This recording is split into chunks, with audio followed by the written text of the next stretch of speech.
दोस्तों, जब अधर्म अपने चरम पर पहुंच जाता है, जब भक्तों पर अत्याचार होने लगता है और जब अहंकार इतना बढ़ जाता है कि व्यक्ति स्वयं को ईश्वर से भी श्रेष्ठ मानने लगे, तब भगवान किसी न किसी रूप में प्रकट होकर धर्म की स्थापना करते हैं।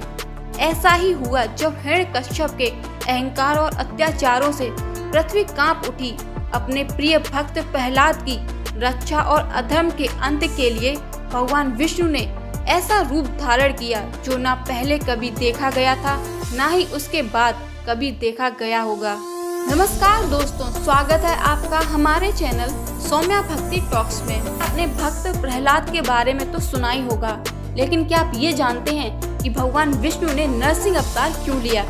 आइए जानते हैं। भगवान विष्णु ने नरसिंह अवतार इसलिए लिया क्योंकि भक्त प्रहलाद की रक्षा करनी थी और हिरण्यकश्यप के अहंकार और अधर्म का अंत करना था। ये अवतार भगवान विष्णु के 10 अवतारों में से चौथा अवतार माना जाता है। भगवान विष्णु का ये अवतार ये सिद्ध करता है कि जब भी कोई असुर अपनी शक्ति के अहंकार में धर्म और भक्तों पर अत्याचार करता है, तब भगवान उसे समाप्त करने के लिए एक नए रूप में अवतरित होते हैं। हिरण्यकश्यप एक अत्यंत शक्तिशाली असुर था जिसने भगवान ब्रह्मा को प्रसन्न करने के लिए कठोर तपस्या की थी। उसकी तपस्या से प्रसन्न होकर ब्रह्मा जी ने उसे वरदान दिया कि उसे ना कोई मनुष्य मार सकता है, ना कोई पशु, ना उसे दिन में कोई मार सकता है, न रात में, न घर के अंदर, न घर के बाहर, न आकाश में, न पृथ्वी पर, न किसी अस्त्र से, न किसी शस्त्र से। इस वरदान के कारण हिरण्यकश्यप ने स्वयं को अमर समझ लिया और वह अत्याचारी बन गया।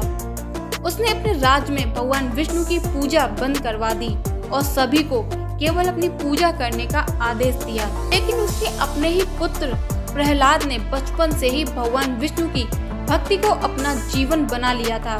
वह हर वक्त भगवान विष्णु के ध्यान में रहता था और ये मानता था कि भगवान विष्णु कण कण में व्याप्त हैं। जब हिरण्यकश्यप को ये पता चला तो उसने अपने पुत्र प्रहलाद को बार बार समझाने और धमकाने का प्रयास किया, लेकिन प्रहलाद ने अपनी भक्ति नहीं छोड़ी। ये देखकर हिरण्यकश्यप ने क्रोधित होकर प्रहलाद को मारने की कई प्रयास किए। उसने प्रहलाद को ऊंचाई से गिरवाया, जंगली हाथियों से कुचलवाने की कोशिश की, विष पिलाया, लेकिन हर बार भगवान विष्णु की कृपा से प्रहलाद सुरक्षित बच जाता। आखिर में हिरण्यकश्यप ने अपनी बहन होलिका को बुलाया, जिसे ये वरदान प्राप्त था कि वह आग में नहीं जल सकती। हिरण्यकश्यप ने एक योजना बनाई कि वो प्रहलाद को अपनी गोद में लेकर अग्नि में बैठेगी, जिससे प्रहलाद जलकर भस्म हो जाएगा। लेकिन जब वे अग्नि में बैठे तो भगवान विष्णु की कृपा से प्रहलाद को कुछ नहीं हुआ, जबकि होलिका जलकर भस्म हो गई, जिससे ये सिद्ध हुआ कि जब कोई व्यक्ति अपने वरदान या शक्ति का गलत उपयोग करता है और अधर्म के लिए उपयोग करता है तो उसका अंत निश्चित होता है। इसके बाद भी हिरण्यकश्यप का क्रोध शांत नहीं हुआ। उसने प्रहलाद को बुलाकर पूछा, जिस विष्णु की तू भक्ति करता है वह कहाँ है? प्रहलाद ने उत्तर दिया, वे सर्वत्र विद्यमान है, कण कण में व्याप्त हैं, इस खम्भे में भी है। हिरण्यकश्यप ने क्रोध में आकर महल के विशाल खम्भे पर प्रहार किया और चुनौती दी कि यदि विष्णु हर जगह हैं, तो वे इस खम्भे से प्रकट होकर दिखाएं। जैसे ही उसने खम्भे को तोड़ा, उसमें से भगवान विष्णु ने नरसिंह अवतार में प्रकट होकर जोरदार गर्जना की। उनका यह रूप अत्यंत अद्भुत और दिव्य था। वे आधे सिंह और आधे मानव के रूप में प्रकट हुए। अब भगवान विष्णु को इस वरदान के अनुसार हिरण्यकश्यप का वध करना था, जिससे ब्रह्मा जी का दिया गया वरदान भी खंडित न हो सके। इसलिए उन्होंने हिरण्यकश्यप को संध्या के समय, जो न दिन था न रात, महल की दहलीज पर, जो न घर के अंदर था न बाहर, अपनी गोद में, जो न पृथ्वी था न आकाश, अपने नाखूनों से, जो न अस्त्र थे न शस्त्र, चीरकर मार डाला। इस प्रकार भगवान विष्णु ने भक्त प्रहलाद की रक्षा की, अधर्म और अहंकार का अंत कर दिया। दोस्तों, जब नरसिंह भगवान ने हिरण्यकश्यप का वध किया तब वे अत्यंत क्रोध में थे। उनका रौद्र रूप इतना विकराल था कि कोई भी उनके पास जाने की हिम्मत नहीं कर रहा था। देवताओं ने प्रार्थना की, लेकिन भगवान शांत नहीं हो रहे थे।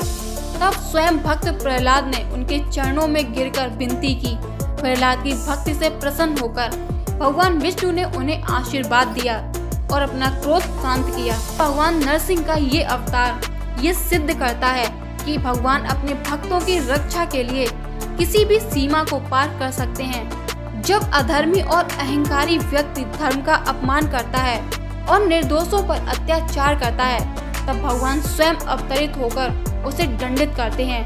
ये कथा हमें ये सिखाती है कि सच्ची भक्ति और धर्म की हमेशा जीत होती है, चाहे कितनी भी कठिनाइयां क्यों ना आए। तो प्रहलाद की कथा न केवल भगवान विष्णु की भक्ति की महानता को दर्शाती है, बल्कि यह भी प्रमाणित करती है कि जब एक भक्त सच्चे दिल से ईश्वर की आराधना करता है तो स्वयं भगवान उसकी रक्षा के लिए अवतरित होते हैं। यह कथा हमें ये सिखाती है कि सत्य और भक्ति की हमेशा जीत होती है, चाहे कितनी भी कठिनाइयां क्यों ना आए। हिरण्यकश्यप जैसे अहंकारी और अधर्मी व्यक्ति का अंत निश्चित था, जबकि भक्त प्रहलाद जैसे सत्यनिष्ठ और धर्मपरायण व्यक्ति की रक्षा स्वयं भगवान करते हैं। भक्त प्रहलाद की यह कथा आज भी भक्तों के लिए प्रेरणा का स्रोत है और हमें ये संदेश देती है कि भगवान पर अटूट विश्वास रखने वालों की सदा रक्षा होती है। होली भारत के सबसे प्राचीन और महत्वपूर्ण त्योहारों में से एक है, जो केवल रंगों का उत्सव ही नहीं बल्कि धार्मिक, सांस्कृतिक और सामाजिक दृष्टि से भी बेहद महत्वपूर्ण माना जाता है। ये त्योहार बुराई पर अच्छाई की जीत, प्रेम और भाईचारे का प्रतीक है। इसका संबंध कई पौराणिक कथाओं, धार्मिक ग्रंथों और ऐतिहासिक घटनाओं से जुड़ा हुआ है। इसका सबसे प्रमुख और प्रसिद्ध पौराणिक संदर्भ हिरण्यकश्यप, प्रहलाद और होलिका की कथा से जुड़ा है। इसी घटना की याद में होलिका दहन मनाया जाता है, जो बुराई पर अच्छाई की जीत का प्रतीक है। दोस्तों, भगवान श्री कृष्ण और राधा की होली का भी विशेष महत्व है।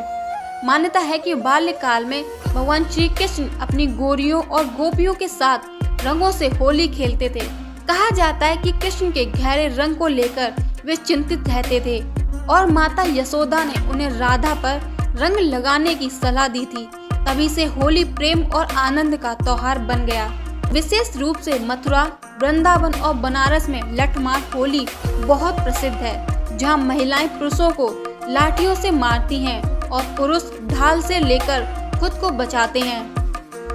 ये परंपरा राधा और उनकी सखियों द्वारा भगवान कृष्ण और उनके दोस्तों पर हंसी मजाक में लाठियां चलाने की घटना से जुड़ी हुई है। होली का संबंध भगवान शिव और कामदेव की कथा से भी जोड़ा जाता है।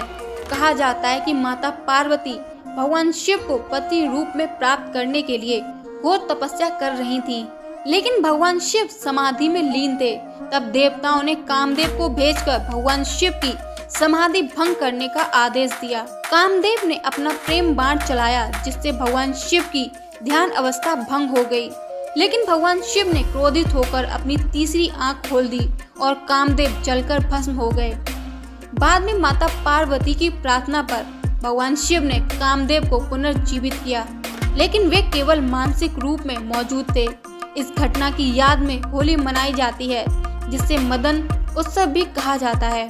अयोध्या में एक राक्षसी थी जिसका नाम थोड़ी था। उसे वरदान था कि कोई भी हथियार, देवता या पुरुष उसे नहीं मार सकते, लेकिन यह भी कहा जाता है कि बच्चे शोरगुल करके उसे भगा सकते हैं।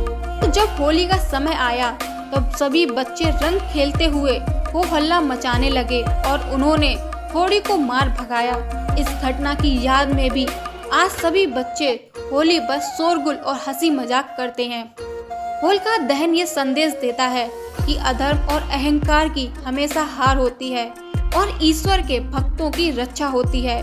ये हमें प्रेरित करता है कि हमें सच्चाई और धर्म के मार्ग पर चलना चाहिए। होली केवल हिंदू धर्म का त्योहार नहीं, बल्कि यह सभी धर्मों और जातियों के साथ जोड़ने वाला पर्व है। इस दिन लोग पुराने गिले शिकवे भुलाकर एक दूसरे को गले लगाते हैं और रंगों से खुशी मनाते हैं। भारत में होली कई रूपों में मनाई जाती है। बनारस और नंदगांव में लठमार होली, गोवा में सिमगो, पंजाब में होला मोहल्ला और अन्य राज्यों में अलग अलग परंपराओं के साथ होली मनाई जाती है। होली केवल रंगों का त्योहार नहीं, बल्कि धार्मिक, सांस्कृतिक और सामाजिक महत्व से भरा हुआ पर्व है। ये हमें सिखाता है कि सच्चाई की हमेशा जीत होती है। प्रेम और सद्भावना को बनाए रखना चाहिए और पुराने गिले शिकवे भुलाकर जीवन में खुशियां लानी चाहिए। ये त्योहार हमें प्रकृति से भी जोड़ता है